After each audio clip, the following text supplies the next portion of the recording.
Vous croyez savoir si vous êtes amoureux ou amoureuse, mais si je vous disais que ce n'est pas toujours évident, que parfois on se croit amoureux alors qu'on n'a encore rien ressenti de vrai, et d'autres fois, on passe à côté de ce que l'on ressent vraiment.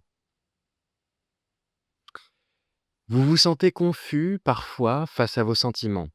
Vous êtes excité par quelqu'un, mais vous vous demandez, est-ce vraiment de l'amour? Vous avez peur de vous tromper, peur de vous exposer, peur de perdre. Et si pour comprendre vos sentiments, il fallait d'abord observer ce qui se passe à l'intérieur, sans chercher de formule magique, juste en ressentant ce qui se passe quand vous êtes avec cette personne. Moi, c'est Guillaume, et sur ce qui nous traverse, j'aide les personnes à se sentir moins seules en traversant leurs émotions pour transformer les épreuves de nos vies en force. Pas de solution miracle, pas de gourou, juste mon expérience qui trouvera peut-être écho dans la vôtre. L'amour, selon Plutchik, n'est pas juste un sentiment de «j'aime cette personne». C'est une émotion complexe. Elle mélange plusieurs émotions fondamentales. La joie, le plaisir d'être avec quelqu'un, la confiance, le sentiment de sécurité et de légitimité dans le lien, l'anticipation, l'envie de se projeter avec cette personne, et parfois une surprise légère, cette fascination qui nous rend curieux ou curieuse et attentif. Le message de l'amour est simple. Je tiens à cette personne, je veux maintenir le lien, je ressens du bien-être avec elle.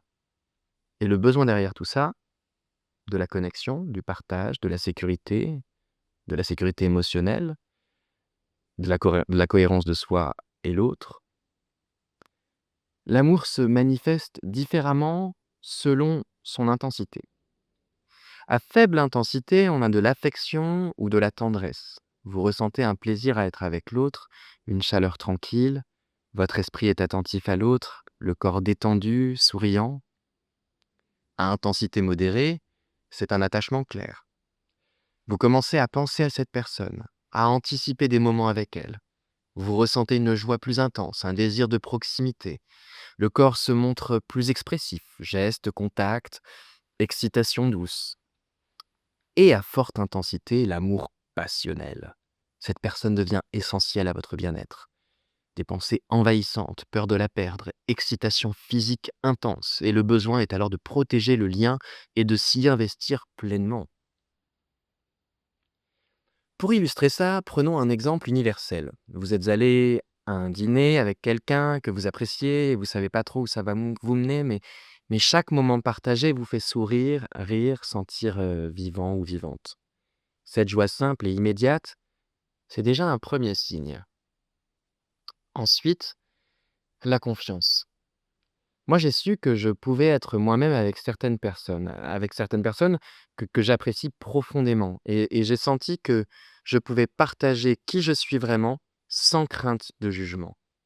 Et c'est ce sentiment de sécurité et de légitimité dans le lien qui permet à l'amour de commencer et à se développer. D'où la possibilité de dire j'aime profondément mes amis. Un sentiment d'amour pour ses amis peut exister parce que joie et confiance sont mêlés. Puis vient l'anticipation. Avec une personne actuelle, je ressentais l'envie d'aller plus loin, mais mes insécurités me faisaient chercher un zéro risque pour me lancer.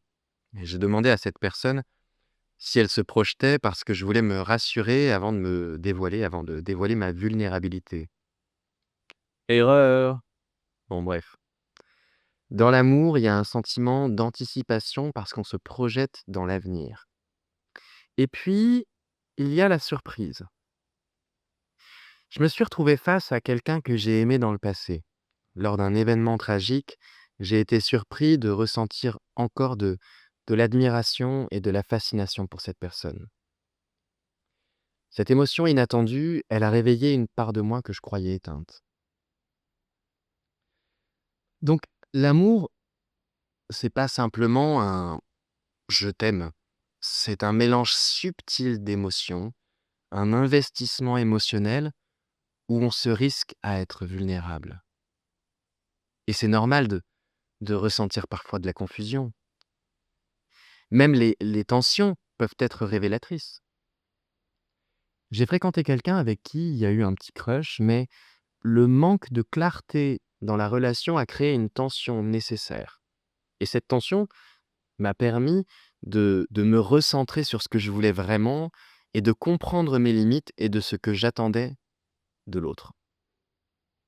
Alors, comment savoir si on est amoureux ou amoureuse? Observez votre plaisir avec cette personne, votre confiance en elle, vos envies de projection et les moments où elle vous surprend agréablement. Si toutes ces émotions sont présentes, même à intensité variable, vous êtes peut-être amoureux ou amoureuse. Mais soyons francs, a-t-on vraiment besoin de comprendre concrètement ce qu'est l'amour? Est-ce que c'est pas plus judicieux de le ressentir sans jamais chercher à comprendre? L'amour n'est jamais parfait ni sans doute.